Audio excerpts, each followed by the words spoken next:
I didn't hate my daughter's husband the moment I saw him. That hatred grew slowly, quietly, like rust. The first day he walked into my house after the wedding, smiling like he belonged there, something inside me tightened. I told myself it was concern, a mother's instinct, but deep down it was judgment. He wasn't what I imagined for my daughter. Too quiet. Too polite. Too different. In my mind, a good husband was loud with confidence, firm with opinions, someone who could command a room. Daniel didn't do that. He listened. He paused before speaking. He looked people in the eye when they talked, especially me, and that somehow irritated me more than disrespect ever could. At the wedding, everyone kept saying how lucky my daughter was. "He's such a good man," they whispered. "So calm. So caring." I smiled for the guests, but inside I thought, calm men are weak men. I had raised my daughter alone after her father left. I had survived chaos, bills, fear, nights of crying into pillows so she wouldn't hear. I believed strength had only one shape, the one that looked like me. Daniel didn't look like me. After the wedding, when they came to stay for a few weeks before moving into their new apartment, my house no longer felt like mine. He took off his shoes at the door without being told. He washed his own dishes. He thanked me for every meal, even when I cooked the same thing twice. It should have impressed me. Instead, it annoyed me. I watched him closely, waiting for cracks, waiting for arrogance, laziness, entitlement, something I could point at and say, "There." I knew it, but he gave me nothing. The tension didn't explode. It simmered. I corrected him when he called me ma'am. "Call me Mom," I said coldly. He smiled. "Of course, Mom." The word sounded wrong in his mouth, like he hadn't earned it. At dinner, I spoke only to my daughter. If he asked a question, I answered briefly. If he shared a thought, I nodded without really listening. I told myself I was protecting her, that a mother's silence was wisdom. But silence can be cruel. One evening, I noticed him fixing the loose hinge on the kitchen cabinet. He didn't ask. He didn't announce it. He just did it. When I walked in, he straightened up and said, "I hope you don't mind." It looked like it might fall. I did mind. I hated that he noticed things I had ignored for years. "You don't need to play handyman here," I snapped. "This is my house." He froze for a second. Then he nodded. "I'm sorry." "I won't touch anything again." He meant it. After that, he asked permission for everything, even water. My daughter noticed the change before I did. "Mom," she whispered one night, "you're being really hard on him." "I'm being careful," I replied. "That's my job." She looked tired. Marriage had barely begun, and already she was caught between loyalty and love. Sometimes I caught Daniel watching me, not with anger, but with confusion, like he was trying to solve a puzzle that kept changing shape. I thought his patience was fake, a mask. Men don't stay kind forever, I told myself. Eventually they reveal who they are. So, I tested him. I criticized the way he folded laundry. I corrected how he spoke to neighbors. I compared him to men I admired, louder men, harsher men. He absorbed it all like a sponge soaked in disappointment. The breaking point came over something small. A bowl. I had a porcelain soup bowl. Old, delicate, something my mother had owned. Daniel accidentally chipped it while washing dishes. When he handed it to me, his hands were shaking. "I'm really sorry," he said. "I'll replace it." Something ugly rose in me. "You can't replace memories," I snapped. "This is exactly why I didn't want you touching anything." My daughter gasped. Daniel didn't argue. He didn't defend himself. He simply lowered his head and said, "I understand." That night, I heard them arguing softly behind closed doors. "I'm trying," he said. "She doesn't want to see it," my daughter replied. For the first time, a strange satisfaction settled in my chest. Good, I thought. Now she'll see. But instead of leaving or fighting back, Daniel stayed. He woke up early to shovel snow from the driveway before I even opened the curtains. He brought groceries without being asked. He listened when I complained about my back, my loneliness, my fears. Still, I pushed him away. One afternoon, I overheard him on the phone with his own mother. I know it's hard, he said quietly, but I don't want to lose her respect. Not ever. I felt something twist inside me, but I ignored it. Respect, in my world, was earned through toughness, not patience. I didn't know then that the man I was slowly breaking would one day be the only one who wouldn't walk away. At that point, I was certain of one thing. I didn't trust him. I didn't want him. And I definitely didn't believe he could ever save me. I used to believe that if something was meant to fall apart, it would do so loudly. I was wrong. Sometimes it happens over laughter, in a room full of people, with food still warm on the table. The incident that truly shattered whatever fragile peace we had started on a Sunday afternoon. It was my birthday. I hadn't planned anything big, just a small family gathering. A few relatives. Familiar fases. People who knew me as the woman who held her life together without help. Daniel insisted on cooking. I can handle it, he said gently. You should rest. That alone irritated me. I didn't need rest. I needed control. Still, I let him. Part of me wanted to see him fail. The house filled with the smell of roasted chicken and herbs. Everyone arrived smiling, praising the decorations, complimenting my daughter for her perfect husband. Every compliment felt like a quiet insult to me. During dinner, one of my sisters leaned over and said, "You're lucky. He's rare." I forced a smile. Time will tell. Daniel sat at the far end of the table, serving plates before his own. He remembered everyone's preferences: less salt, no dairy, extra gravy. When it was my turn, he paused. "I made yours exactly how you like it," he said softly. That should have touched me. Instead, I wondered who told him. Had my daughter complained about me? Had she shared my habits like gossip? The room buzzed with conversation. Then my uncle asked the question I had been waiting for. "So, Daniel," he said, leaning back, "how does it feel living under your mother-in-law's roof?" Laughter erupted. Daniel smiled politely. "It's an honor," he said. "She's built a strong home." Something in his tone, respectful, sincere, made my chest tighten. I didn't like it. Before I could stop myself, I said, "Well, strength comes from experience.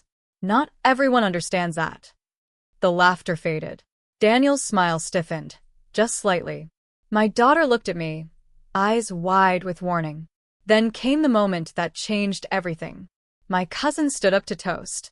"To family," she said, raising her glass. "And to new beginnings." She turned to Daniel. "You're lucky to marry into such a strong woman. Must be nice having someone guide you." I laughed. Loudly. "Yes," I said. "Some people need guidance." The words hung in the air like smoke. Daniel didn't respond. He didn't laugh. He didn't defend himself. He stood up quietly and excused himself. The room fell awkwardly silent. My daughter followed him, her chair scraping against the floor. I could hear raised whispers from the hallway. "Why do you let her talk to you like that?" she hissed. "She's your mother," he replied. "That doesn't give her the right to humiliate you." Humiliate. The word hit me harder than I expected. When they returned, Daniel avoided my eyes. The rest of the evening felt forced. People left early. Hugs were stiff. Compliments faded into pity. That night, my daughter confronted me. "You embarrassed him," she said, tears streaking her face. "In front of everyone." "I was honest," I snapped. "You married him too quickly. You don't know him like I do." She laughed bitterly. No, Mom. "You don't know him at all." Something cracked between us that night. The next few weeks were unbearable. Daniel stopped trying. Not in an angry way, worse. He became distant. He still helped around the house, but without warmth. He stopped initiating conversations. He avoided being alone with me. When I entered a room, he quietly left. And for the first time, I felt excluded. Then came the second blow. A rumor. My sister called me one evening, her voice sharp with concern. "Are you okay financially?" she asked. I frowned. "Why?" "Well, Daniel mentioned to Mark that you've been stressed about money, that you might need help." My stomach dropped. He had no right. That was private. When I confronted him, He looked genuinely shocked. I never said you were struggling, he said calmly. I only said you don't like accepting help. That you carry too much alone. That's not your story to tell, I snapped. I was worried, he said quietly. About you. That was the moment I crossed a line I can never take back. Stop pretending you care, I said. You're not my son. You never will be. The words sliced the air. Daniel went very still. I know, he said. I've always known. He walked away without another word. That night, my daughter packed a bag. We're leaving, she said. This house is hurting my marriage. Fear flared inside me, but pride was louder. Go, I said. If he can't handle honesty, that's his problem. They left before sunrise. The house felt enormous without them, quiet in a way that echoed. Days passed, then weeks. My daughter called less. Daniel never called. I told myself I had won, but victory tasted like loneliness. I replayed that birthday dinner over and over, hearing my own laughter, seeing his forced smile. I convinced myself he was weak, oversensitive, unworthy. Still, something about the way he walked away that night, without anger, without blame, haunted me. I didn't know it yet, but that incident didn't just break the family. It set the stage for the day my certainty would collapse, and the man I pushed away would be the only one strong enough to save me. When they left, I told myself it was temporary. A few days of space. That's all marriages need, I thought. My daughter would cool down. Daniel would apologize. Things would return to normal. My version of normal. But days turned into weeks. And the silence stayed. The house no longer smelled like coffee in the mornings. No quiet footsteps. No polite knock on the door asking if I needed anything from the store. Just ticking clocks and empty rooms. At first, I enjoyed the quiet. I rearranged furniture. I watched TV late into the night. I reminded myself that I had survived worse: divorce, single motherhood, years of carrying everything alone. But loneliness doesn't announce itself. It creeps in through routine. I started talking to myself more. Not full conversations, just comments. Did I already lock the door? You should eat something. The kind of things you say when no one else is there to hear you. My daughter called once a week, then once every 2 weeks. Daniel never came up in conversation. When I asked how he was, she said, "Fine," and changed the subject. I told myself that was proof I was right. Yet my body started betraying me. It began with dizziness. Small moments where the room tilted, like a picture frame slipping off a wall. I brushed it off as age, stress, lack of sleep. Then came the pain in my chest. Not sharp. Heavy. Like someone had placed a stone there and forgotten to remove it. One afternoon, while carrying groceries inside, my vision blurred. The bags slipped from my hands. Apples rolled across the floor like tiny red warnings. I sat down on the kitchen chair, breathing slowly, telling myself not to panic. You're fine, I thought. You've always been fine. But I wasn't. That night, I dreamed of my late mother. She stood in my kitchen, the way she used to, arms crossed, eyes soft but disappointed. "Why are you so angry?" she asked. I woke up with tears on my pillow. I didn't tell anyone about the symptoms. Admitting weakness felt like betrayal to myself. Then winter came. Snow piled high on the driveway. My back hurt more. Simple tasks took longer. I forgot things, appointments, names, whether I had taken my medication. One evening, I slipped on the icy steps while taking the trash out. I didn't fall completely, but the jolt sent a sharp pain through my side. I sat there for a long time, cold seeping through my coat, staring at the dark sky. No one saw. No one came running. That was the first time fear truly set in. Not fear of pain. Fear of disappearing quietly. I called my daughter the next day. "I think I need to see a doctor," I said casually. She paused. "Did something happen?" "Nothing serious," I lied. There was a hesitation on the line. "Daniel could take you," she offered carefully. The suggestion burned. "I don't need his help," I said too quickly. "I'll manage." Another lie. After that call, the distance grew thicker. I started avoiding mirrors. My face looked older. tired, like someone who had spent a lifetime bracing for impact. Then came the night everything nearly ended. I woke up around 2 a.m. with my heart racing. My chest felt tight, my left arm numb. Panic flooded in, hot and uncontrollable. I tried to stand. The room spun. I collapsed back onto the bed, gasping for air. My phone was on the dresser across the room. Too far. I lay there, listening to my own breathing, counting seconds, bargaining with God. Not like this. Not alone. Images flashed through my mind. My daughter as a child, Daniel washing dishes quietly, the look on his face when I told him he would never be my son. Regret hit harder than pain.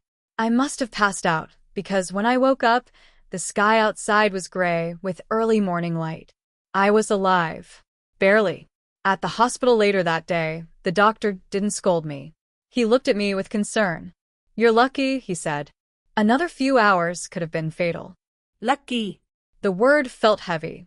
I was discharged with medication and instructions to rest, to ask for help. I nodded politely, knowing I wouldn't follow them. When I returned home, the house felt colder than ever. I sat at the kitchen table, staring at the chipped porcelain bowl, the same one Daniel had broken and apologized for. For the first time, I cried openly, not because of the pain, but because I finally understood something terrifying. I had pushed away the one person who might have stayed, and soon, life would force me to face that truth in a way I could never ignore. The second time it happened, there was no warning, no slow dizziness, no gentle pressure, just pain, sharp, crushing, unforgiving. I was standing in the kitchen, heating soup I barely had the appetite to eat, when my chest seized like a fist closing from the inside. The spoon slipped from my hand and clattered to the floor. I tried to call out. No sound came. My knees buckled, and I collapsed against the counter, sliding down until I hit the cold tile floor. This time I knew. This time, I wasn't being dramatic. I wasn't imagining things. I was dying. My phone was on the counter, just inches above my reach. I stretched my arm, fingers trembling, vision blurring. I missed it. Tears streamed down my face, not from pain, but from fear. I thought of my daughter.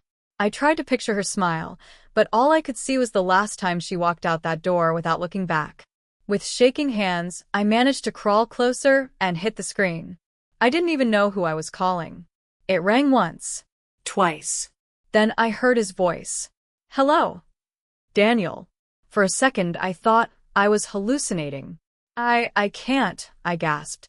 "Something's wrong." His voice changed instantly. "Where are you?" "Kitchen," I whispered. "I can't breathe." "I'm calling 911, he said, already moving. I could hear keys. Doors.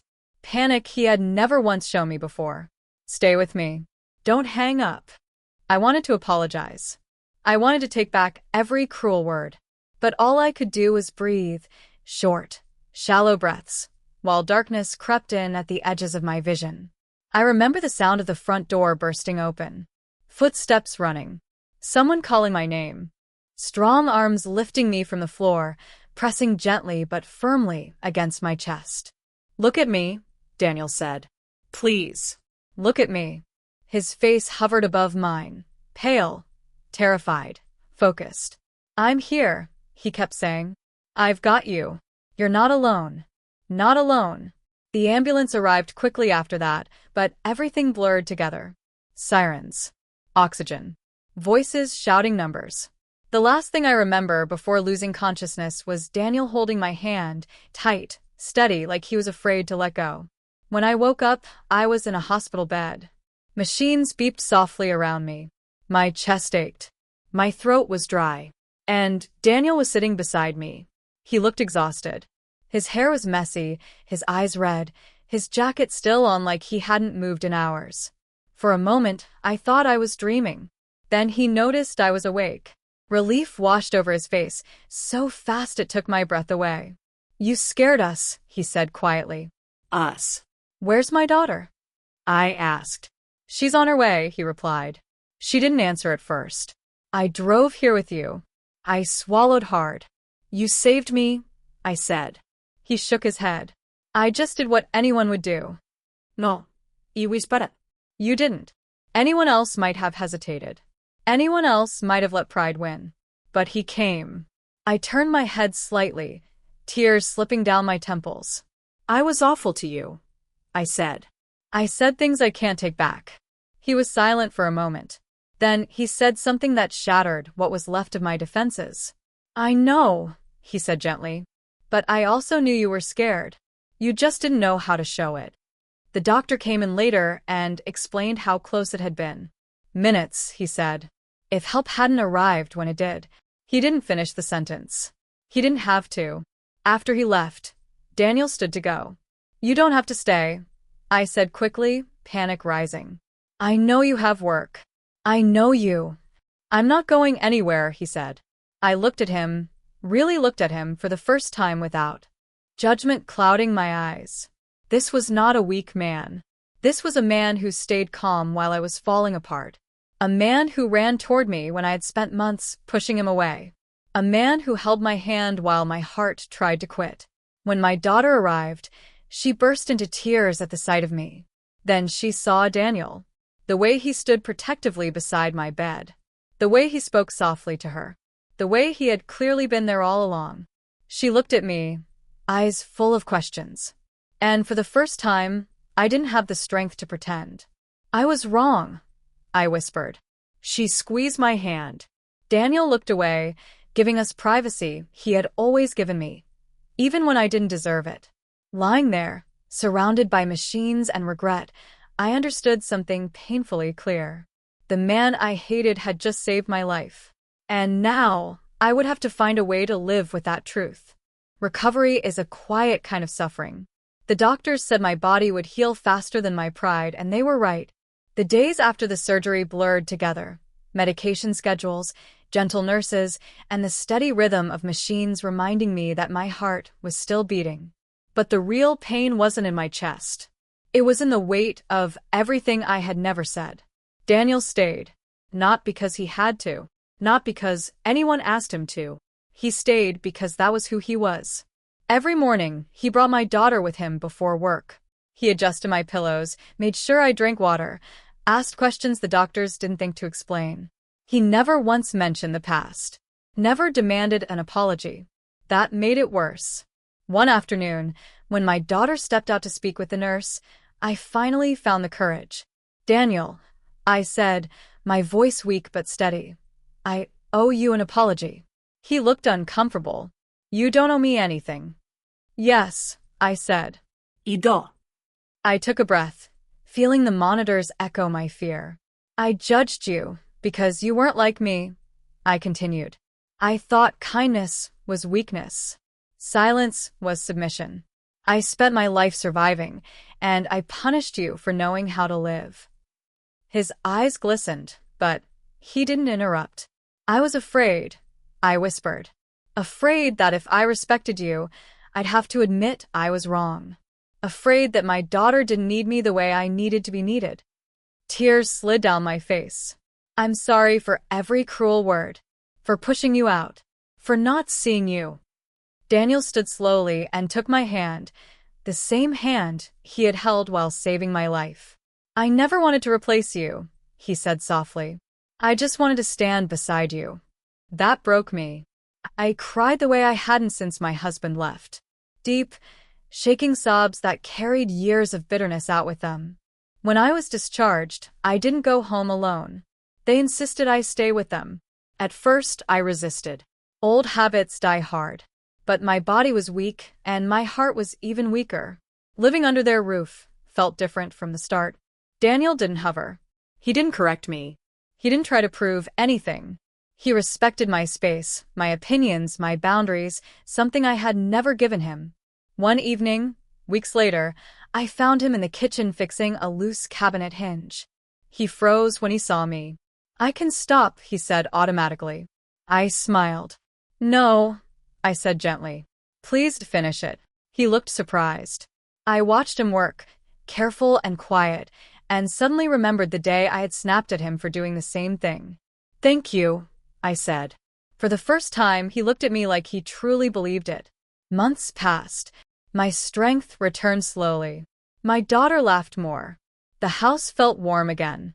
And then one night, over dinner, I said the words that had taken a lifetime to learn. "You're a good man." Daniel's hand stilled. It wasn't dramatic. There were no tears. Just a moment of pure, honest connection. Later that night, I sat alone and thought about how close I had come to dying without ever knowing the truth. That respect doesn't come from control. That love doesn't shout. That strength doesn't need to dominate to exist. The man I once hated didn't save me just by calling an ambulance or holding my hand in the dark. He saved me by showing me a better way to be human. Now, when people ask me about my son-in-law, I smile. I was wrong about him, I say. And being wrong saved my life.